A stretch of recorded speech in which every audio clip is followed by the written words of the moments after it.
The school board meeting. I'd like to call it to order. And if we could stand and say the pledge.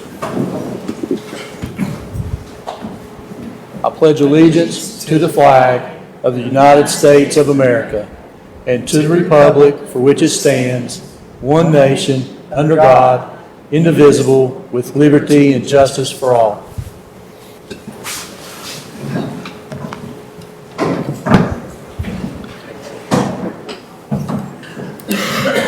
I'd like to welcome everyone out tonight. Thank you for coming. Do I have a motion to approve the agenda? I move we approve the agenda. Second. Y'all are going to be busy tonight. Oh, yeah. Ms. Jones? Yes. Yes. Yes. All right. Item 2A, School Board Student Representative Report. And we've got 4 new school board members tonight. Student representatives. Our seniors are Kewan Brown, Gavin Mitchell, and juniors are Dia Tarakia. How's that?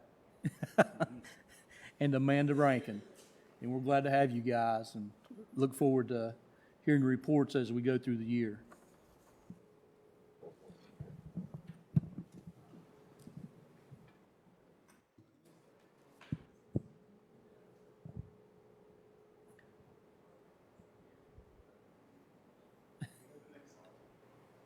Next slide, please, Ms. Austin. There we go. So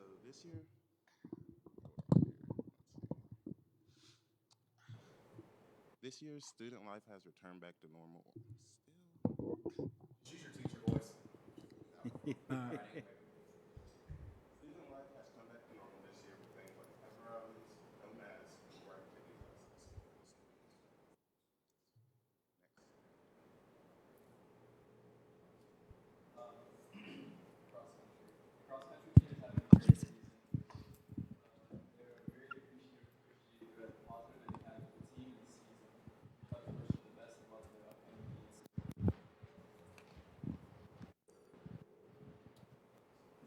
Just play Pass the Mic.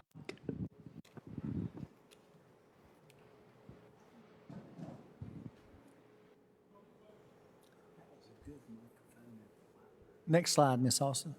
It was, yeah. All right, our volleyball team is currently on a 3-game win streak. We would like to wish them luck in their game Thursday at home against Tazewell. We would like to invite everyone to come out and support the Bearcats this Thursday.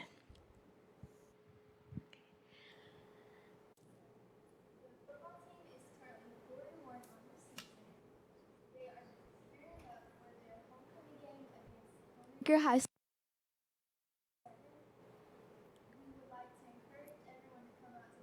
for our Bearcats.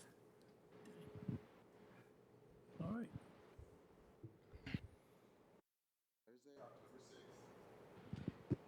There we go. On Thursday, October 6th, Virginia High School is hosting a homecoming carnival, and we would like to invite all of you all to attend that. There will be a dodgeball tournament, games hosted by the CTE department, and a bonfire. There will also be an informal homecoming dance after the football game on Friday.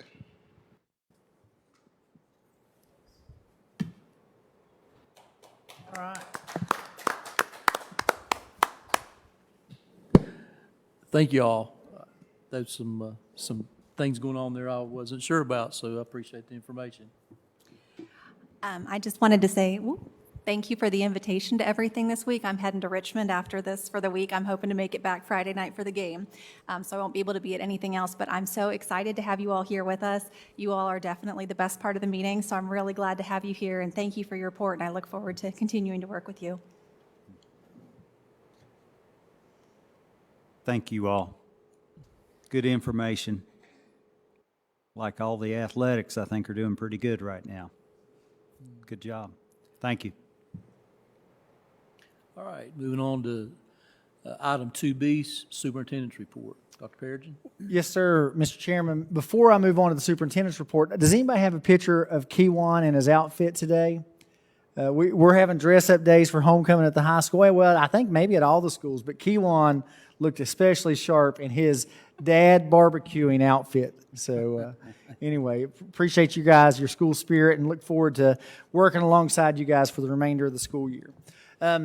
As I shared at the last meeting, I'm going to start giving construction updates during the superintendent's report, and I thought that could best be done by sharing a few photos that I either screenshotted or took earlier today. I think you're aware that there are some unsuitable soils that they found as they've almost completed the grading. This is going to be at the very far end of one of the wings. Actually, not all of that. What you see there is actually even going to be under a building. But it appears that a lot of trees and fences and stuff like that were buried deep in the ground and just covered with dirt. I would assume that happened whenever they built Van Pelt back in '74, and that all those things have just been deteriorating under the soil. So they had to dig all that out. They'll put fresh soil back in, and they'll have the geological engineers come out and test it for compaction and all that kind of stuff. But as you can see, that's a pretty good size hole that they're repairing there. But other than that, the grade work, there's a sinkhole here or there that they filled. But other than that, all the grading has went very, very well. And if you hadn't been up there to see the progress, it is phenomenal how much progress has been made. As you can see, there's earlier in the year, Stephanie, if you go to the next slide, Colony Circle was closed for a period of time to normal traffic, but now Colony Circle is closed completely. That is the view looking from Van Pelt, and that dirt where you see the dump truck there, that used to be a lot lower than that, and it was actually an asphalt road. As you can see, they've really, really built that up, and that's the view from coming out of Van Pelt as you would normally go down Colony in the past. Another view of that same photo, or that same area, is coming there. So as you can see, that is, the street used to just continue right out of there, but there's no longer a street at all. And finally, if you look at it from the other side, coming from the neighborhood, as you can see, that's built up pretty tall.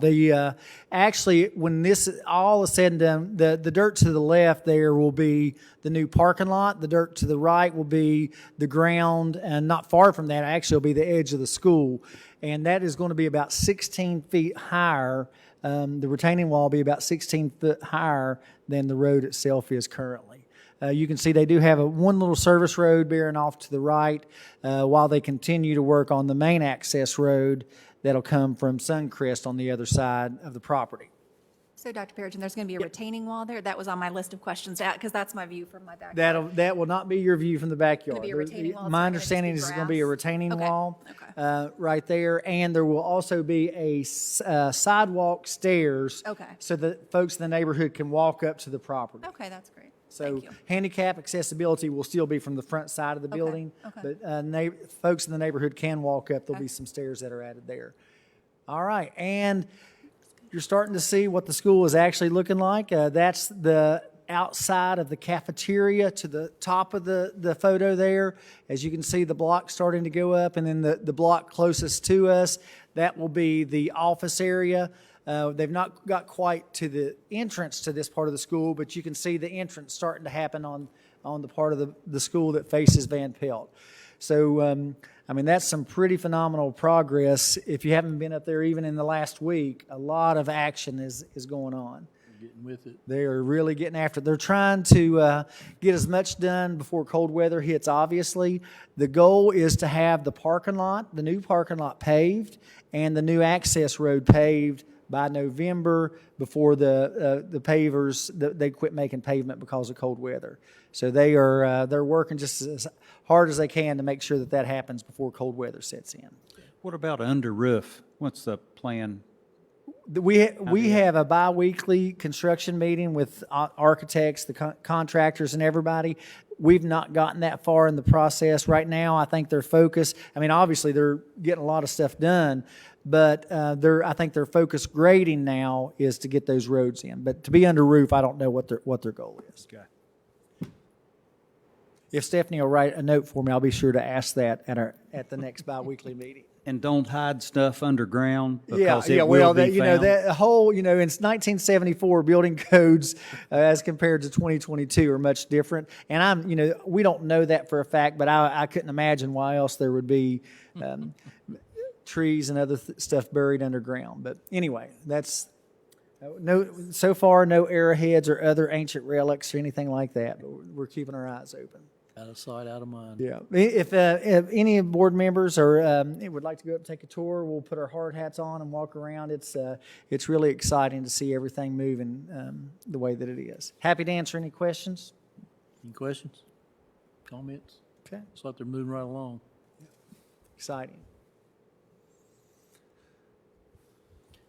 All right, public comment. I've got a card from Kathy Music. Miss Music?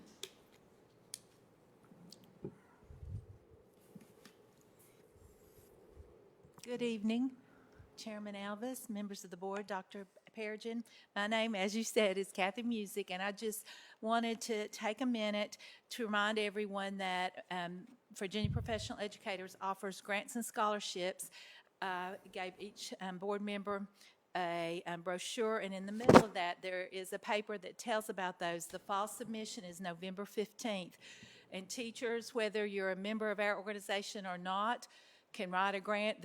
They're fairly easy to write. You can get up to $500 to maybe take a class, go to an in-service, or buy manipulatives or something that you need in your classroom, a set of books, whatever. But write up what you're going to do with it, itemized list, send it in by November 15th. And we are nonprofits, so all the money is given away.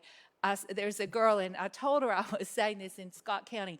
She has been a teacher for 15 years. She has received it every year because she writes a grant every year, and she does a good job with it. So anyway, her name's Lindsay. So if I'm hoping that some other people will apply for the grants because we do give the money away, and I'd love to see some people in Bristol receive it. Thank you, and thank you for all that you do. Thank you. That's the only card I have. Does anybody else want to speak to the board? If you have 3 minutes. All right. Hearing none, we'll move on. Item 4 is the consent agenda. Do I have a motion to approve the consent agenda? I'll make a motion to approve the consent agenda. Second. Motion and a second. Ms. Jones? Yes. Yes. Yes. All right. Item 5A, approval of contract purchase greater than $50,000. Do we have a motion? I'll make a motion to approve the contract purchase greater than $50,000. Second. Do we have discussion on that? Mr. Chairman, I will just add that this is continuing our partnership with Highlands Community Services to get behavioral and mental health support into our schools. That amount, as you probably noticed, has went down over the years.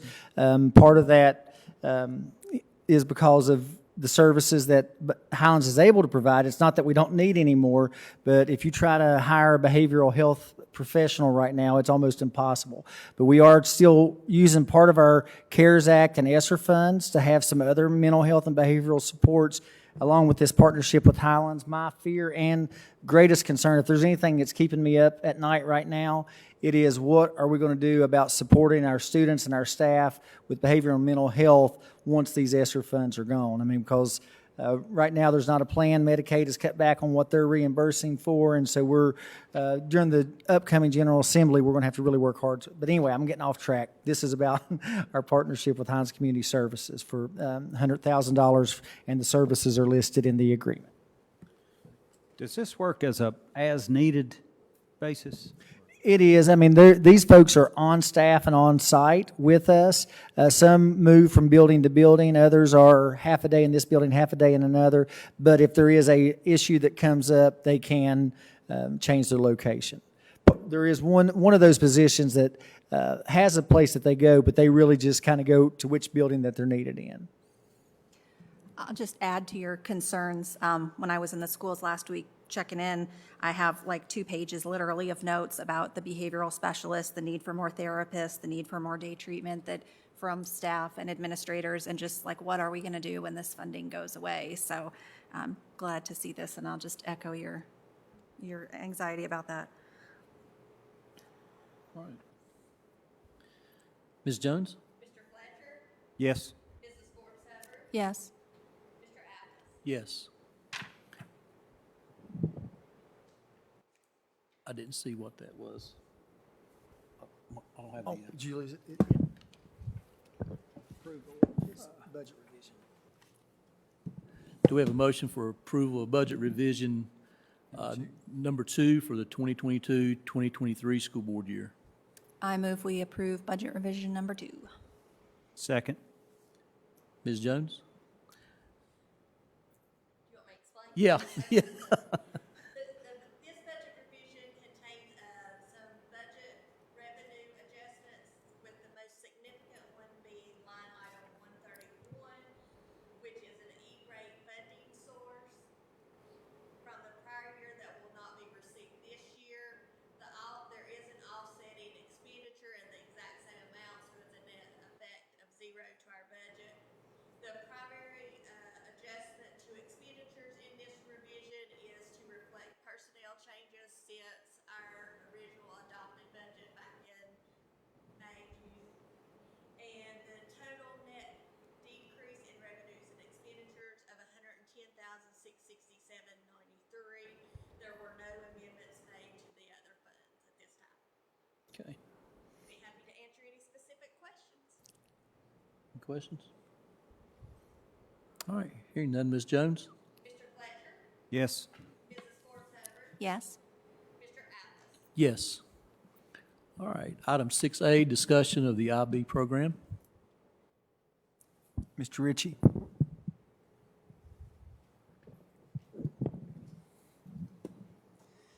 Good evening, Mr. Alvis, members of the board. I wanted to, for the last couple of weeks, this come up in some of the discussion, especially in talking at the high school. There was an interest in maybe looking at IB in the middle school. And there is a program, it's called the MYP Middle Years Program. It can last for 2 years up to 5 years. So potentially the middle years program could begin in 6th grade and could go all the way through 10th grade. In the middle years program, it covers 8 different subject areas, and many of those, or almost all of those, we already teach those. Science, math, art, physical education. There's one class called design, science, individuals and societies, which is basically history or social studies, language and literature, and language acquisition.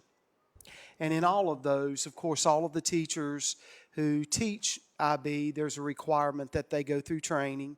And probably if we were doing this in the middle years program, there would be more teachers who would have to be trained. We would have to have a conversation about, potentially 3 English teachers, for example, 3 math teachers, 3 history teachers, or possibly 1 English teacher could be trained for 6th, 7th, and 8th grade.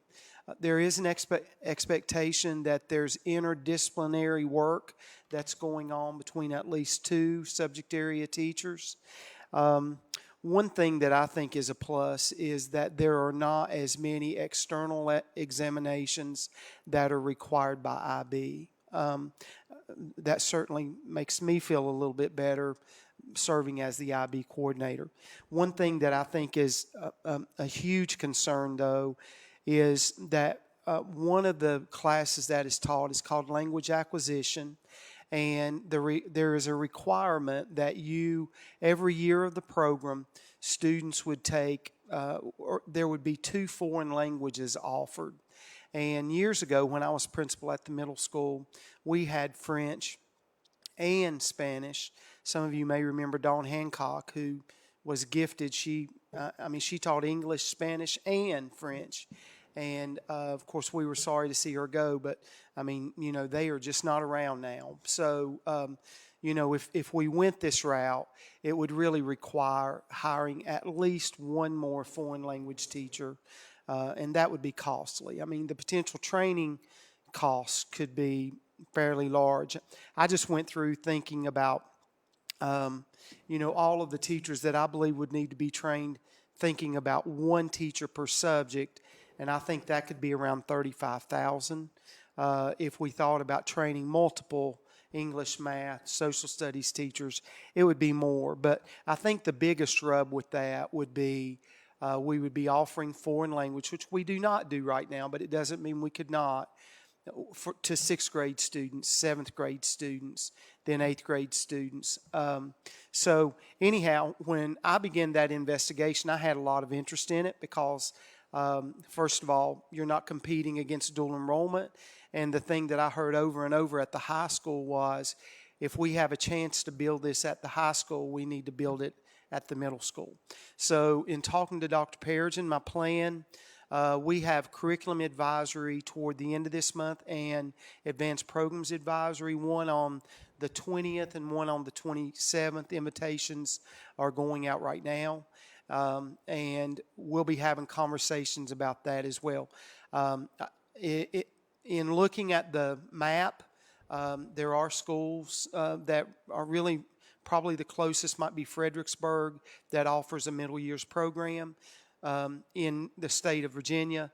But Charlotte, which is not all that far away, they have a lot. Charlotte schools, Charlotte City schools, they have a lot of IB. So we could possibly go to view that. But what I will be doing, what I would like to present in the November meeting is a conversation, a little bit of investigation about the primary years program and see what that offers as well. If anybody has any thoughts about IB or anything about the middle years program, I can speak to it a little bit. That's great. Thank you so much. That's really exciting. I think it sounds like a good recipe for success to start with a little bit younger. Would it need to be a full-time, this is a dumb question, it would be a full-time foreign language teacher, or could it be someone that taught part-time and that maybe helped out Miss Profit part-time, like somebody skilled like that, or is that's a dumb I idea? am not sure. Okay. The rule is that in every subject area, there has to be at least 50 hours. Okay. So it's hard for me to imagine what that would look like, but because obviously a math class is going to be more than 50 hours, but that is the guidelines that it To put that in perspective, a typical Carnegie unit, a class credit is given for 140 clock hours. Okay. So it's about a third of a year that you'd have to teach. And so if you did have it at each of the three grade levels, that actually, that may, anyway, we'd have to look at that. Yeah, we would definitely have to. I think I do not have an answer for what that would look like for the foreign language. I mean, the math and the social studies, probably it would just be blended in with the typical curriculum. Could we do ASL for the foreign language? I mean, I know it's not. Say that again. Could we do American Sign Language for the foreign language, or it needs to be French, German, Mandarin? I was something? under the impression Okay. it would not be the Yeah. sign language. That would be. Wouldn't that be helpful? Thank you. Any more questions, comments? I got one question. Do you know if anywhere in the country has multiple school systems gone in together to fund a IB program? I know there's been some talk. Or is it possible? I am not sure.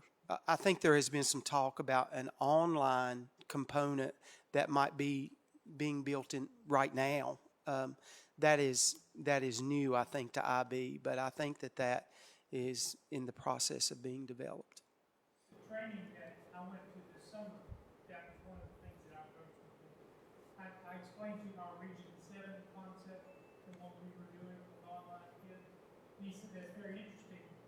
I don't know that many places that does that with IB, but it's still an interesting idea. So right now, no. Okay. Thank you.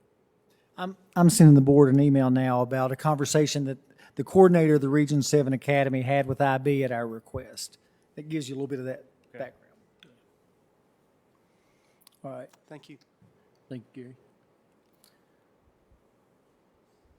let's see, where are we at? Item 6B, discussion of student achievement goals.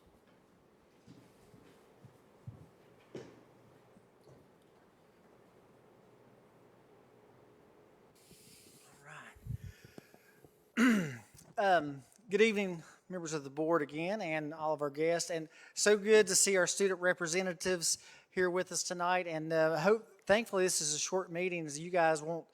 Typically, you don't have to stay the whole time, but we're glad you're here with us tonight so you can learn about what we're doing as a board, and then also to learn about student achievement in our division. I think everyone on the board knows that kind of our theme this year is dare to be excellent, dare to be awesome, dare to be kind, dare to be all those good things. And, you know, one of the goals that our board set at our retreat this summer was to improve student achievement. And so tonight I'm going to talk to you about our division, Daring to Excel.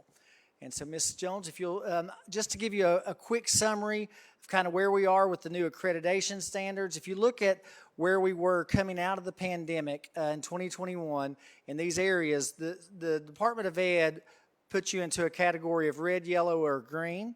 If you're in the red area, you've got a whole lot of work to do. If you're in the yellow area, you don't have as much work to do. This is a real simplified version of that. But if you're in the green, you're headed in the right direction. And so as you can see, we had more red and yellow coming out of the pandemic with our test scores. But 2 years out of the pandemic, that has significantly changed with very little yellow and red and mostly being in green. I'll take you into a deeper dive of that. But just to, you know, to me, I'm very visual, and to see that from a color spectrum, it really shows that, you know, that we had a lot of work to do coming out of the pandemic with learning loss. We've recovered some of that, still have work to do, and you'll see that in a minute, but we've certainly made a lot of progress. So to just give you a quick summary, in 2021, that's the first year coming out of the pandemic. You remember, we didn't test at all in 2020. But our SOL performance, if you look at overall SOL performance as a division, out of 132 school divisions, we were ranked 42nd. Now, that's the highest that we've been ranked as far as I know, and well, as long as I know at all. And a lot of that was due to our dedication to in-person learning, where a lot of folks spent a majority of the year remote or in a hybrid format. But we did see our division ranked very high that year. In 2022, we saw a decrease in that ranking, but we still had climbed 6 spots from where we were ranked pre-pandemic, and that was the tested year of 2019. So we were 73rd this year. Now, keep in mind, the difference in percentage points of pass rates between 73rd and 42nd this year was about 3 percentage points. And so even though that looks like a significant drop, the span of how many schools are in that group is not very large at all. But still, if you look at it over time and how we're comparing to our peers across the Commonwealth, we still were climbing up. Over the last 5 years, we've climbed from being ranked 88th to being ranked 73rd. Now, what that sounds, you know, 73rd doesn't sound that great, but keep in mind, our division is among the, depending on which metric you look at, either the top 10 or the top 5 highest poverty school divisions in the entire Commonwealth. And so if you look at it from that perspective, all educational research tells you that poverty is the most connected factor to student achievement that there is. And so if we really should be ranked like 125th, 127th, but we have been as high as 42nd and still remain in the middle of the pack despite the fact that we serve a very high poverty community. When poverty is considered, we always exceed those expectations and outperform the state average in every area, and in some areas by as much as 15%. This was, I thought, really caught my eye. Over the last 2 years, we have outperformed many affluent school divisions that include school divisions like Prince William, Alexandria, and even Charlottesville. And so our teachers and our students are really getting the job done. We're not perfect, and we do have some work to do, but when you look at it in perspective that we're outperforming some affluent school divisions like Prince William, Alexandria, and Charlottesville, to me that really says a lot about the good work that we're doing here in our division. But that being said, our goals are still to excel and for our students to demonstrate growth, exceed expectation, recover lost learning, and we want to reach that 85% That's with growth included. As you know, there's two different accreditations going on right now, federal and state. One of those includes the growth model and one of those does not. And so we're trying to set goals that deal with both of those. And so with growth, with recovery, we want everybody to strive to get to 85%. And then with the raw score performance, which is that federal report card that we see, we also want to see an increase in our raw score performance. So that's just the general pass rate without any credit for growth or recovery. And we'll go into a deeper dive here. So if you look at Highland View, they exceeded that 85% last year in two categories, didn't quite make it in science. So that's where they are with growth. Without growth, their pass rates, as you can see there, 66% in English, all the way down to 44% in history. And then beside that, the next column, you'll see the state average. And so as Mr. Ritchie and I sat down, and Mr. Ritchie went and met with principals about setting goals for the buildings, we use that state average kind of as a benchmark. And so in English, for example, you see that Highland View was about 4 percentage points below the state average.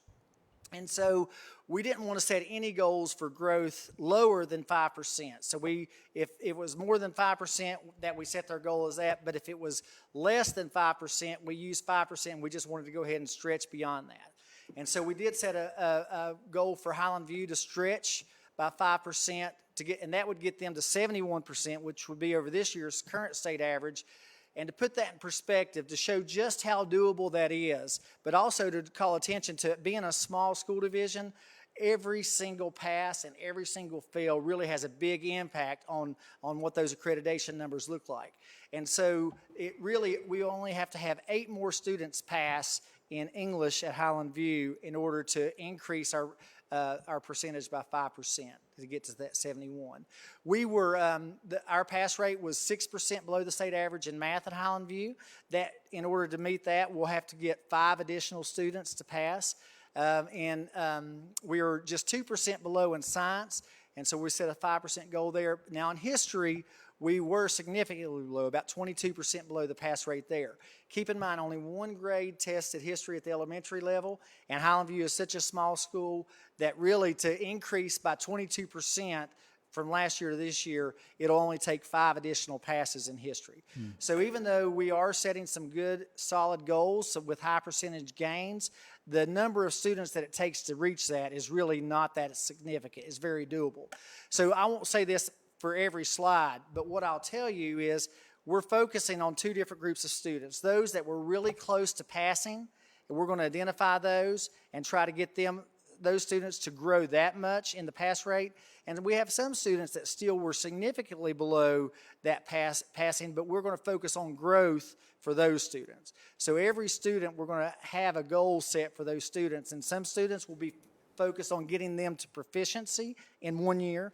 Other students will be focusing on getting them to grow in 1 year, but hopefully getting to proficiency over 2 or 3 years. And so this is really a good way to approach this process because it looks at the school goals, it looks at division goals, but more importantly, it looks at individual student goals. As you can see, go back to Stonewall Jackson. Yes, yep. So at Stonewall Jackson, our combined rate were really good in English and math, not too far away from the 85% with growth in science. And without growth, we were at the state average in English. We were below the state average in math. 11 students would get us to that state average. We exceeded the state average in both science and history at Stonewall Jackson last year. So for those subjects, we will be setting a 5% stretch goal. As you can see in history, we actually exceeded the state rate by 13 percentage points. At Washington Lee, we were very close to meeting that 85% with growth. The pass rate without growth, we exceeded that in English. We were very close to it in all the others. As you can see, we had to set a 5% stretch goal because we were approaching that already as well. And as you can see by looking at the number of students, additional passes we would have to have there, it's very, very small numbers and very, very doable. I will tell you, if we would have met these goals last year, that 73rd ranking would have looked more like that 40th ranking that we had last year. That's how much of a difference, or how little of difference there is between the 40th ranked school division in the state and the 70th ranked division in the state. Van Pelt, as you can see from this, they exceeded the 85% in everything but science. But in every category, in our raw score data, they exceeded every single category, all 4 subject areas, but we still are setting those stretch goals for Van Pelt in each of those areas. Van Pelt, I will say, out of all schools in the entire Commonwealth of Virginia, they were in the top 5 of growth from 2019 to 2022, and they have a great plan on how they're dealing with student data throughout the course of the year.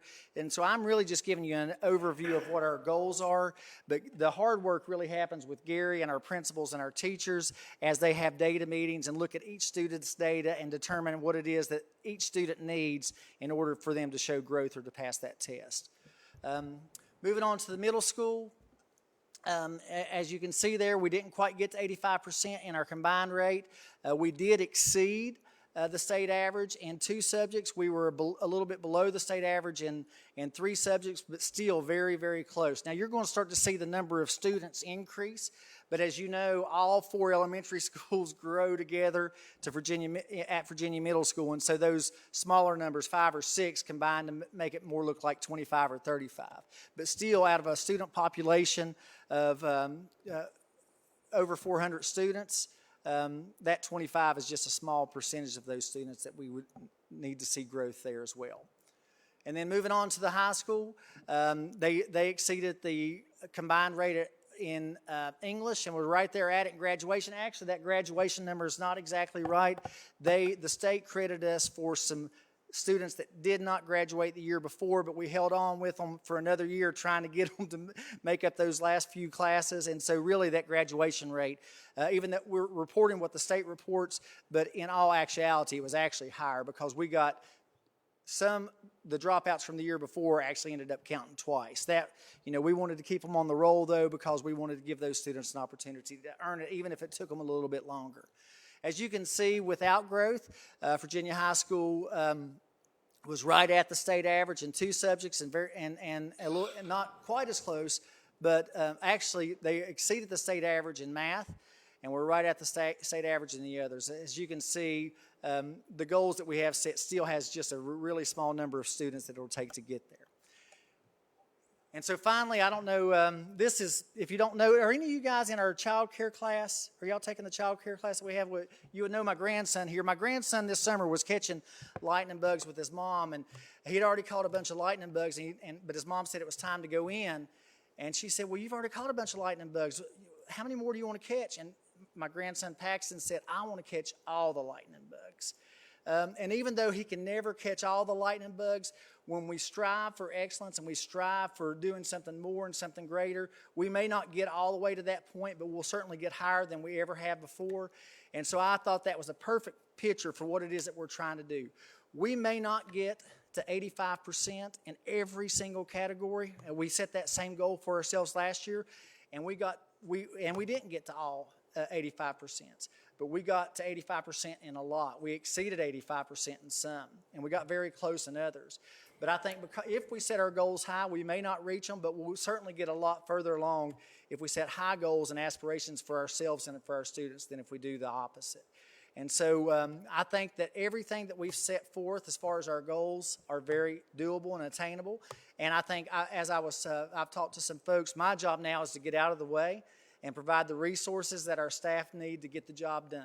And I know that they can do it. They've shown time and time again that despite all the challenges and odds that are placed before them, that they can do it, and I know that they will. So with that, I will answer any questions that you might have about our student achievement goals for the upcoming year. Any questions? Any comments? I would just like to say, to me, it appears like, I think before some kids could fall through the cracks, and I think we're filling those cracks up, with having a plan for each child for growth, whether it's to meet the performance standards with the SOL or just the growth. So that I like, I like seeing that. I mean, that's, I think sometimes some middle of the ground students kind of got lost because, they weren't above the line and they weren't below the line. And I'm glad to see that we're looking at all students. I'll tell you, if you were to sit in on some of the data meetings that Mr. Ritchie sits in on with our principals and with staff that are involved with them, the amount of data that they look at each child on an individual level, it is just, it'll blow your mind. Yeah. But that's what it takes. It takes that dedication, but it also takes good relationships. It takes kids working hard. It takes parents being supportive of what it is that we're doing. None of this happens in isolation. It's truly a team effort. It takes a village. And I appreciate our team of administrators, our team of teachers, everyone. I really appreciate what everyone does. Absolutely. Anything else? All right, no other comment.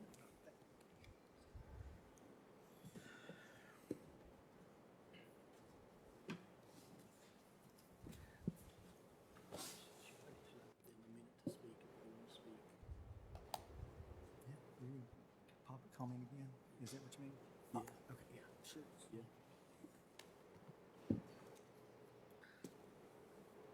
All right, but before we go to closed session, I'm going to give one more opportunity if anyone wants to speak to the board. Now's the time to do that. You got about everyone's allowed 3 minutes.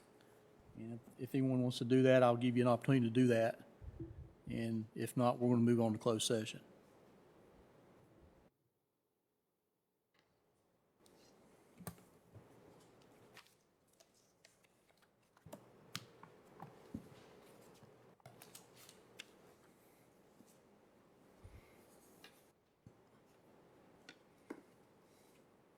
Morning. I was just wondering after the meeting if I could have an opportunity to have a few minutes of your time I can even talk now, to discuss some issues with seclusion and isolation. Thank you.